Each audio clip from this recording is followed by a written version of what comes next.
तो hello guys, कैसे उम्मीद करता हूँ आप लोग बहुत अच्छे होंगे। तो चलिए आज मैं आप लोग को बता दूं कि ट्रेंडिंग स्टार खेसारी लाल यादव का एक न्यू सॉन्ग आने वाला है, जिसका पोस्टर रिलीज हो गया है और बहुत जल्द आप लोग के बीच वो गाना देखने और सुनने के लिए मिलेगा। गाना बहुत ज़बरदस्त और बहुत ही झकास है और साथ में टीजर भी रिलीज हो गया है। तो चलिए आज मैं आप लोग को दिखाता हूँ कि कितना झकास गाना है। चलिए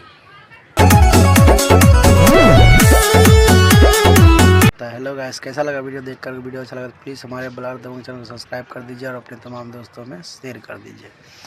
तो जैसे कि मैं आप लोग को बता दूं कि ये गाना दो जन मिल के गाया है। एक तो ट्रेंडिंग स्टार खेसारी लाल यादव और दूसरा सिरफी राज। सिरफी राज का दोस्त गाना बहुत अच्छा गाता है, इसके लिए काफ़ी लोग से मिलजुल गया है, जैसे पवन सिंह, खेसारी लाल, टुनटुन लाल यादव। बहुत सा सिंगर है जो उसके साथ स्टार है जो गाना गाना चाहता है। और सिरफी राज का क्या आवाज़ है भाई लोग, आप लोग भी जानते हैं।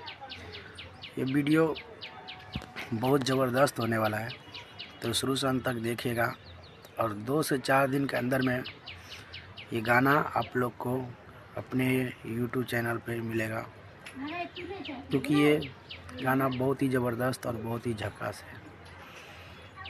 जो भी भाई नए हैं तो प्लीज़ हमारे ब्लॉग दबंग चैनल को सब्सक्राइब कर दीजिए और अपने तमाम दोस्तों में शेयर कर दीजिए। आज जल्दी धूप हो गया है, इसके लिए देख सकते हैं कितना रंगीन नज़ारा है और गांव घर दिख रहा है। पहले वीडियो में तो दिख नहीं रहा होगा, इस वीडियो में दिखा रहे हैं आप लोग को। तो चलिए आप लोग से मिलते हैं नेक्स्ट वीडियो में। तो जय श्री राम, जय हिंद, जय भारत।